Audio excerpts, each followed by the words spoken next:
Bien, amigos, tenemos al ingeniero José Israel Cuello con muchos temas que tenemos con José.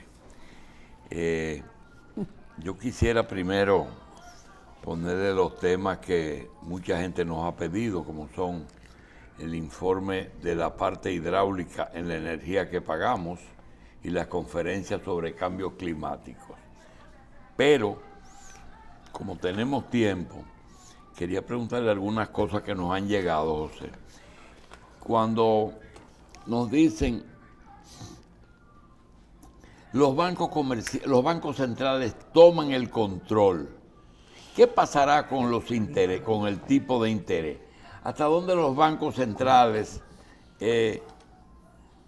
fijan los tipos de interés? El problema es que el combate a la pandemia se le dio, yo creo que acertadamente,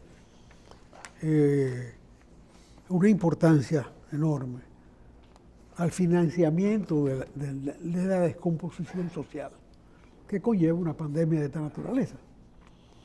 Eso fue una orden general que arranca de los grandes pensadores de la economía. Una orden, pero Sí, estos sí. bancos, esa orden viene de aquí.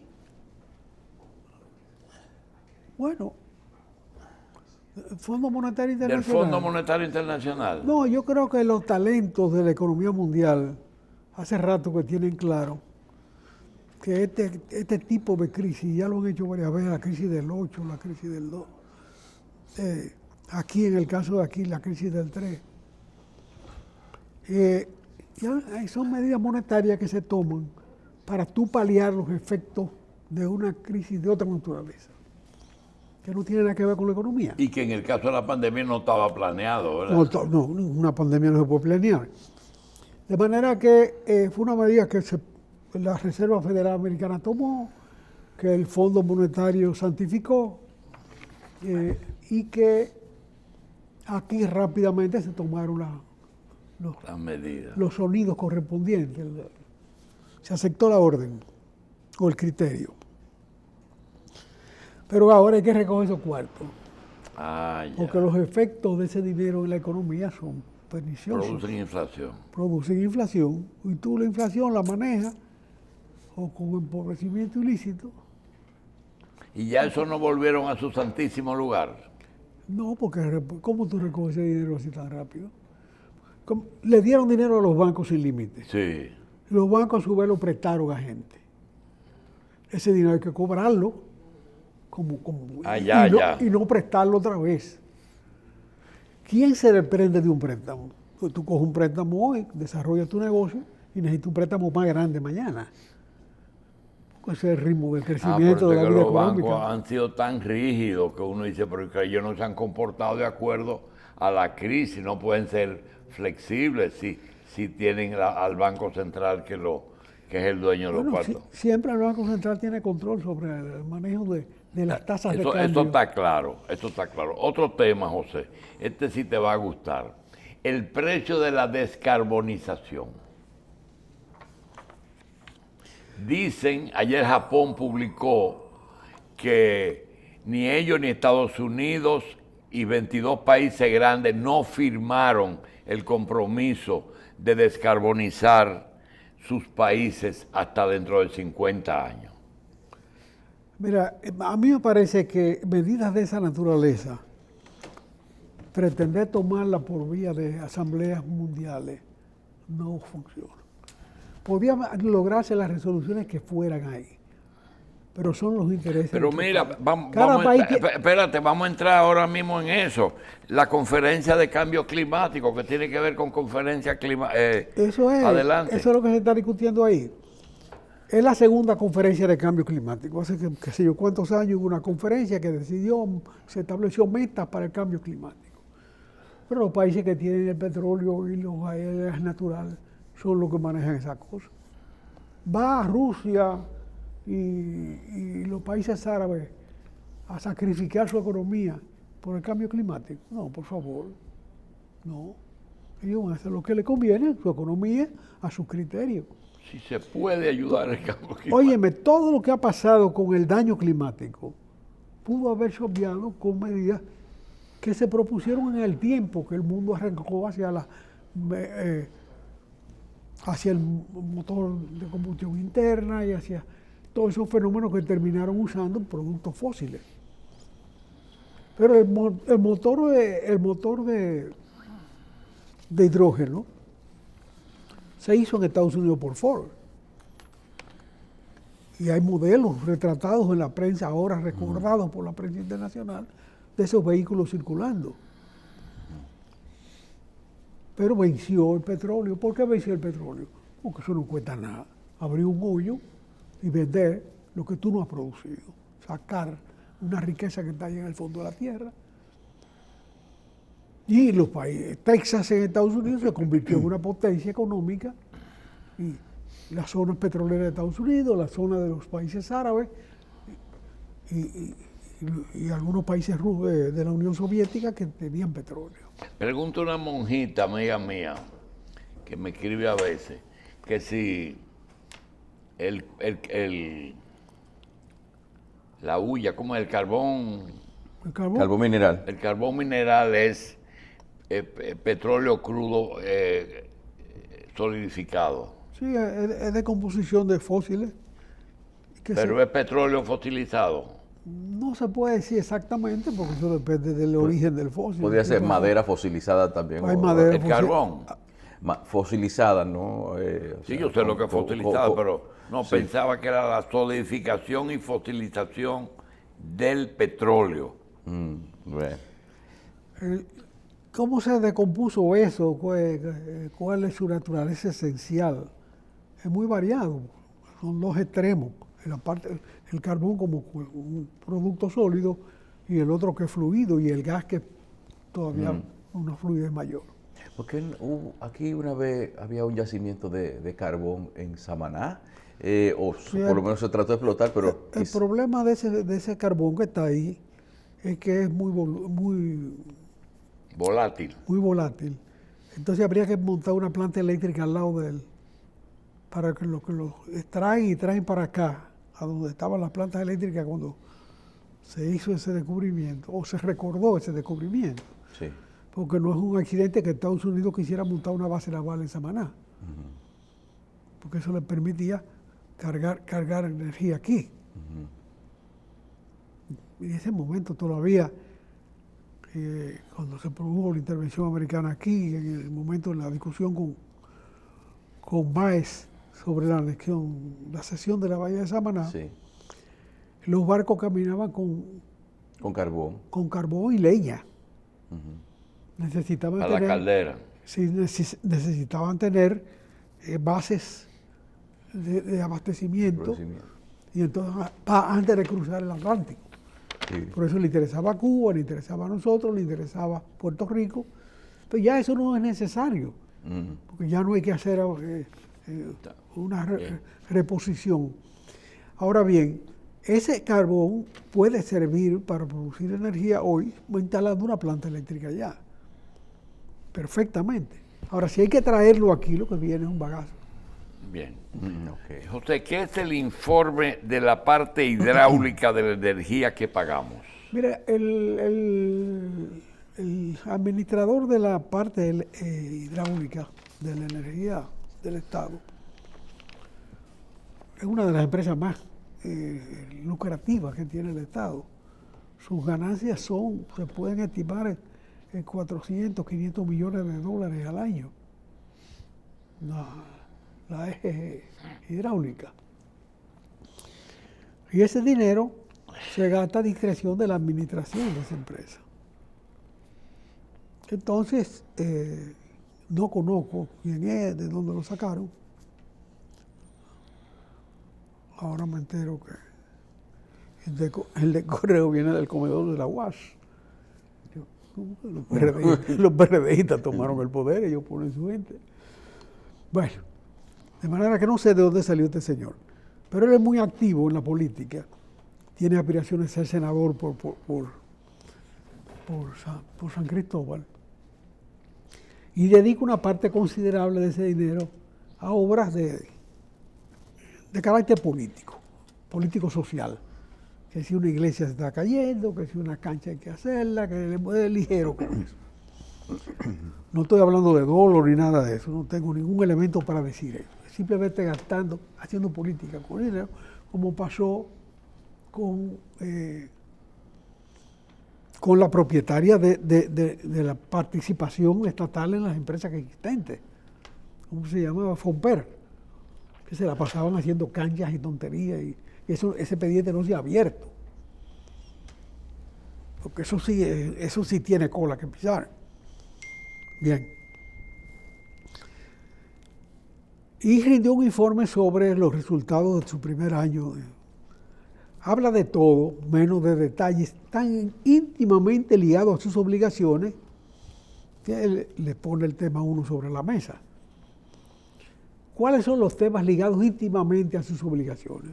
El mantenimiento de las presas existentes, las que generan los 400 y pico millones de dólares al año, y de su entorno, porque las presas necesitan el entorno.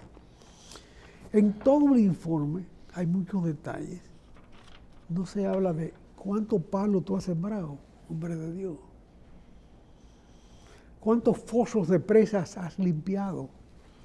La capacidad de almacenamiento de agua es fundamental en el mantenimiento de la presa.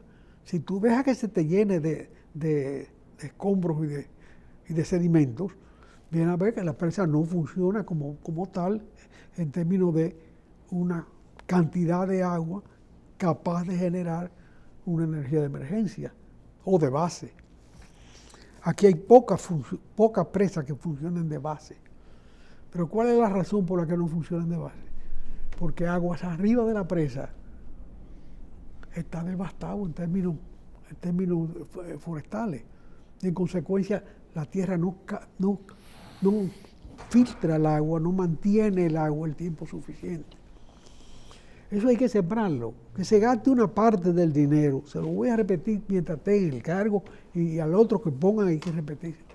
Tiene que gastar una parte de ese dinero, no en canchas y cosas de esas, sembrando, que siembre bambú, que siembre una planta que se dé rápido y que capte mucha agua. Con eso se gana la senaduría. Si él duplica la producción energética sembrando árboles, que es perfectamente duplicable la producción energética, pues depende de la lluvia y del tiempo en que la lluvia llega hasta la presa. Tú más que duplicas la capacidad de captación de la presa sembrando adecuadamente. ¿Por qué no se dedican a eso? Hay plantas que en menos de un año, ya él tuviera todo lo que sembró el día que ganó las elecciones, el día que lo nombraron, comenzó a sembrar, ya lo tuviera produciendo agua. Que gasten lo que hay que gastar y tendrá un éxito en la empresa, y con el éxito de la empresa él va a tener su selección de senador. Con esa partida de sinvergüenza que salieron luciendo las impudencias de sus cargos, en estos días cualquiera gana unas elecciones, que haga un trabajo serio. ¿Cuántos votos tiene Eduardo Estrella? Eduardo Estrella tiene un partido minoritario, pero tiene una gestión de gobierno honesta y seria, que la hizo en obras públicas. Y eso lo hace un candidato natural a presidir un órgano como ese. Pero esa fiesta de impudicia, ese desenfreno diciendo dónde consiguen, cómo consiguen el dinero, cómo venden las exoneraciones. Señores, si lo quieren hacer, por lo menos que no lo enseñen, porque eso es feo. Que la gente lo deduzca. Que no lo normalicen. ¿Eh? Que no lo normalicen. No lo trivializan. Sí. Eso no es trivial, eso es muy importante. Me alegro que se hayan callado, pero han hablado más de la cuenta. Porque con el descaro que escribieron esas impudicias, es para avergonzar su propia familia. José, en el día de ayer estuvo aquí el amigo mutuo Ariti Escuder y resulta que analizamos la posibilidad de sustituir o de buscar por dónde es que se va a cumplir las metas presupuestarias después de que el presidente dijo no voy a someter una reforma fiscal. Al decirlo, pues Jaime Aristi nos hizo todas las posibilidades de que posiblemente si se cumple lo que pidieron los legisladores, no se iba a lograr más daño que bien, primero porque hay muchas empresas de esas que se van si le quitan las exenciones. Por otro lado, algunas no se le ha agotado todavía técnicamente el proceso de crecimiento suficiente para lo cual se creó la ley de incentivos. La otra es que mucho tiene ITEVI y que el ITEVI tiene una carga grande que no se va a reducir por el hecho de derogar la ley de incentivos. La otra era buscar contribuyentes que están fuera de lista, es decir, gente que no paga impuestos. Sí, pero hay una parte de ese problema. Pero quiero terminarte para plantear lo siguiente. Y finalmente, él dijo que cogiendo por el pescuezo, o dije yo, cogiendo por el pescuezo a los que cumplen para que paguen más. Entonces yo te dejo para que tú digas si realmente van a tener que echarle mano al endeudamiento.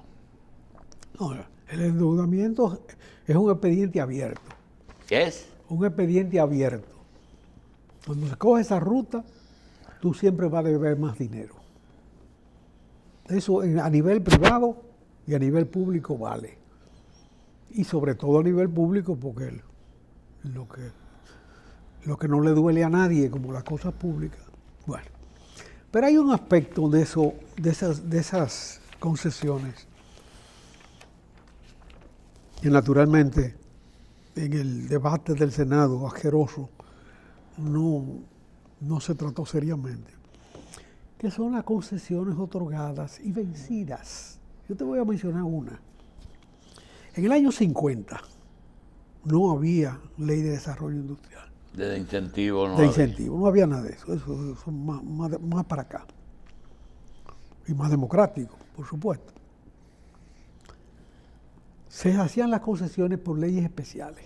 Hay una ley que se proclamó, se promulgó en el 70, en el 50, para respaldar al Central Romana Corporation en la transformación de sus calderas de bagazo de caña a gasoil, a búnker C, un producto combustible, un combustible fósil. Porque ellos tenían la posibilidad de producir un nuevo derivado de la caña de azúcar, que no era quemada. que era el furfural. Que era el furfural. Esa operación fue exitosa, se concedió por 20 años. A los 20 años, estábamos en el 70, Trujillo había muerto. Trujillo hizo esa concesión y en esa concesión del 50, ya Trujillo era azucarero, se agregó un acápite, que decía que al vencimiento de esta concesión, no solamente se retiraría el privilegio, sino que además la empresa estaba obligada a entregarle a los otros ingenios azucareros del país La técnica. la patente, la fórmula Del furfural. del furfural. Ninguna de esas dos cosas se cumplieron. No se cumplieron. Pero en el 70 estaba Don Nano como presidente del Senado, personaje altamente conocido. Don Nano Uribe, Adriano Uribe Silva. Uribe Silva, que llegó al poder a hacer cosas. Sí, asombrosas. para eso es el poder. Para eso es el poder. Bien. Se convocaron unas vistas públicas Para eso. para discutir ese nuevo contrato. Pero la ley la decía, la original. ¿Qué? Su vencimiento. ¿O sí? Sí, pero se iba a prorrogar.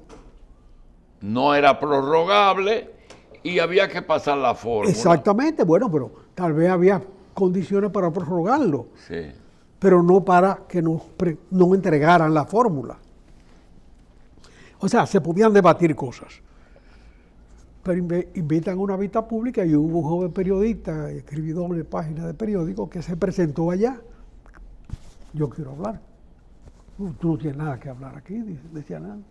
Y no dejó entrar ese señor. Bien, en el 70 sencillamente se prolongaron por resolución del Congreso, de ese Congreso, todos esos beneficios. O sea, ni tuvo que entregar la patente, ni perdió la concesión. En el 90 se venció esa segunda ley. Y ahí ni se discutió, ni vista pública, ni nada. Simplemente se pasó así. ¿Y cuál es la situación ahora? O ellos siguen produciendo fulfural. Ellos no queman bagazo de caña, sino que producen fulfural y es una rentabilidad más alta para su higiene con respecto a otros. Pero la caldera se le echa ¿qué combustible? O el combustible fósil exonerado, que yo no puedo decir que el Central Romana se lo vende a otro, porque eso sería una ganancia tonta para ellos, sí, que lo pone a demasiado cosas, pero podría hacerlo. Podría hacerlo, y lo que es seguro es que parte de ese combustible son otras cosas que debe pagar. Eso es seguro, porque ellos no van a compartimentar el uso del... En otra caldera. Dicho en cubano, ¿no? Compartimentar. Es otra cosa. Bien, en el 90 se pasó el segundo periodo y ya nadie se ha acordado de eso. El 90 terminó, otro periodo sería el 2010, 2030. El 2030 se vence otra vez. Supongo yo sí lo prorrogaron, pero eso no ha tenido más. En definitiva, la vista pública en esa ocasión, el único que se permitió que hablara en la vista pública fue el administrador del Central Romana. A ustedes no lo dejaron hablar. A los afrentosos que se prestaron por ahí, nada. Mi querido Eduardo Martínez Lima. No, hombre, no.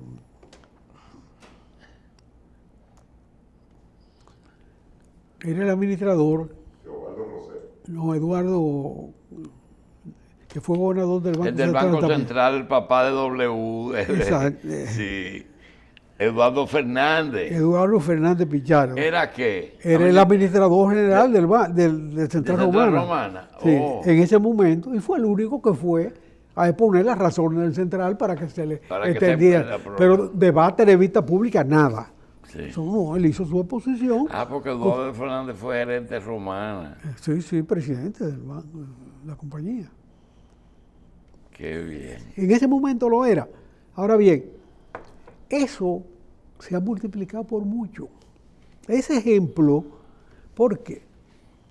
Porque la ley de zona franca cumplió más de 20 años. Y todas las concesiones que se han dado para zona franca tienen más de 20 años. No todas, porque se han dado en estos días todavía, pero muchas ya se han vencido y nadie se acuerda de que esas concesiones se vencieron y que ya deben comenzar a pagar impuestos sobre las ganancias. Bien, más de una persona nos ha pedido con respecto al tema haitiano, no que el ingeniero Cuello trate el tema haitiano, porque si hay una gente que ha tratado el tema haitiano siempre, sino que nos diga una sola cosa o desarrolle un tema, y es cuál sería la forma de llevar a cabo la única solución que se demostró ahora que sería la solución al problema haitiano y a nosotros, que es ayudar a desarrollar Haití. Y la pregunta es, ¿cómo desde aquí podemos ayudar a desarrollar Haití? ¿Y cómo frenaría eso y en qué tiempo? Mira, en general, visto las secuelas de esta crisis en el país, cuando uno ve que hay tantos estudiantes haitianos en el país, uno se alegra y lo siente como algo válido, justo y necesario. Es cierto que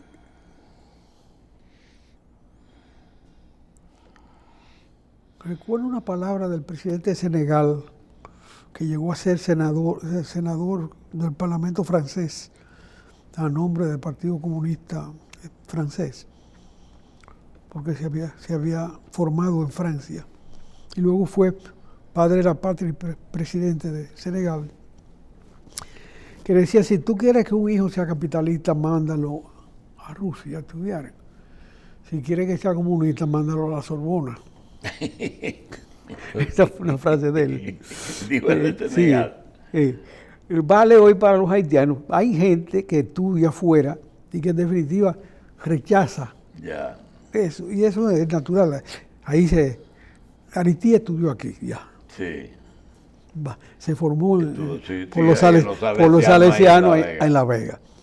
Y es antidominicano hasta la coronilla. Y habrá muchos que reaccionarán como Arití, pero habrá otros que no. Y en definitiva, independientemente de esos detalles de que son de estado anímico, esos muchachos que están formándose en la República Dominicana han reemplazado una universidad haitiana que desapareció con Duvalier. Duvalier cerró la universidad y la huella de ese cierre no se ha restañado. Está abierta ahora, pero el grueso de su profesorado realmente se fue a Canadá, y una parte importante, y la mayoría a Senegal precisamente, donde se George. Y ahí murieron. Bien. En una oportunidad yo estaba en una reunión de ministros de cultura del mundo, acompañando a mi esposa, que trabajaba en el Ministerio de Cultura entonces. Y bueno, tenía poco que hacer ahí, pregunté si el ministro de Cultura de Senegal estaba. Y conversé con él esa noche, con traductor, y le pregunté por los profesores haitianos.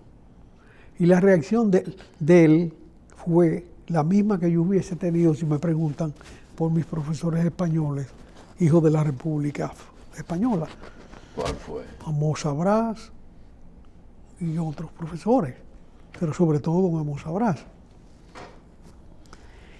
O sea, este había sido alumno de haitianos allá, ese ministro de Cultura, y recordaba eso. Y me habló mucho de cómo esa gente se integró a la vida y no ha vuelto jamás. Bien. Su familia la hizo allá. Esas son formas de ayuda, indiscutible. Otra forma de ayuda es mantener el comercio, porque esa es una comunicación humana que genera una sinergia entre las dos naciones importantes. Y ni hablar de respaldar la demanda haitiana de que lo dejen emigrar.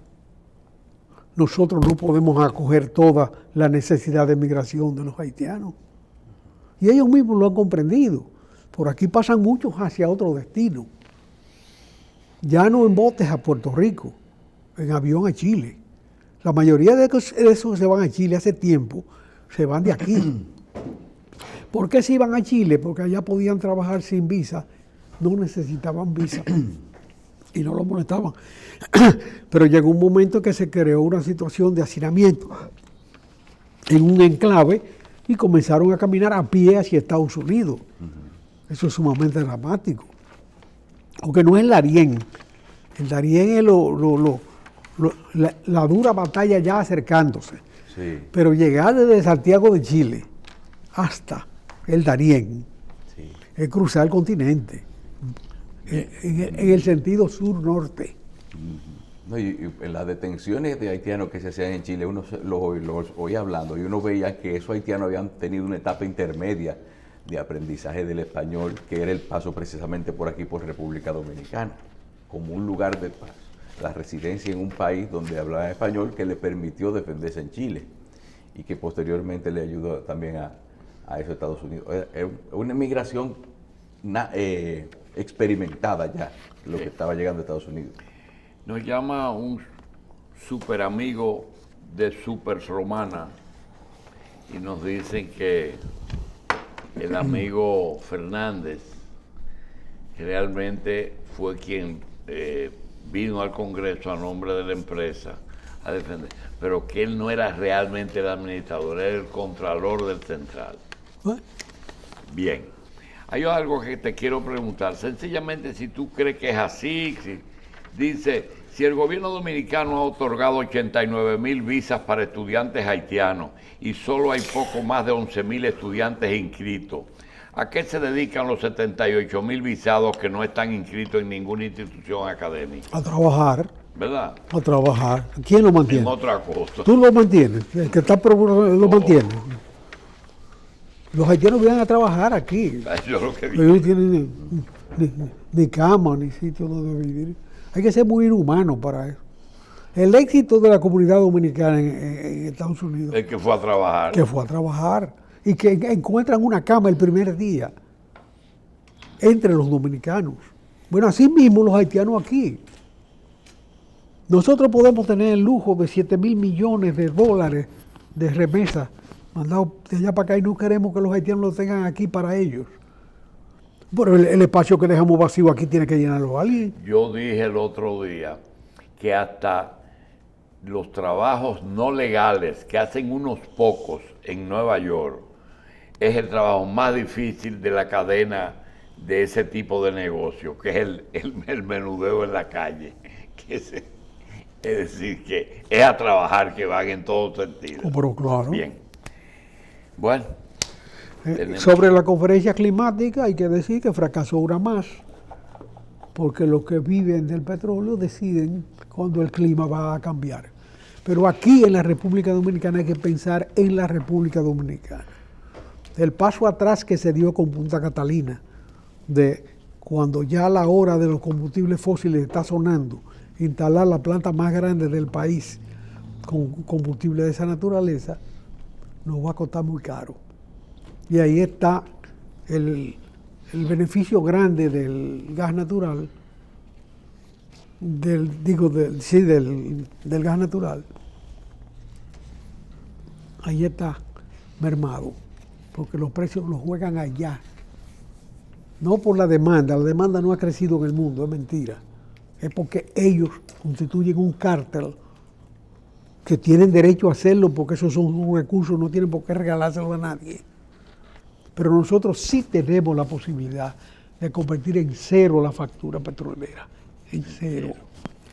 Bueno, señores, en estos días fui donde un concesionario a proponerle un negocio de compra de un vehículo utilitario y me dio una respuesta que hasta hoy que encontré esto, a lo mejor tú me das alguna información, no sé si Carlos también, me dijo, es que los vehículos no dan abasto porque es que hay un problema con los microchips. Y ahora veo que dice videoconsolas, frigoríficos, carros, teléfonos, la producción mundial tiembla por la crisis de los microchips. ¿Te ha llegado algo de eso? Sí, sí. ¿Y qué es eso? Bueno, que la transformación se está generando, se está desarrollando y encontró un cuello de botella en los microchips. No da abasto. O sea, si los microchips se tienen que producir ahora en masa para los vehículos, naturalmente hay que instalar la producción.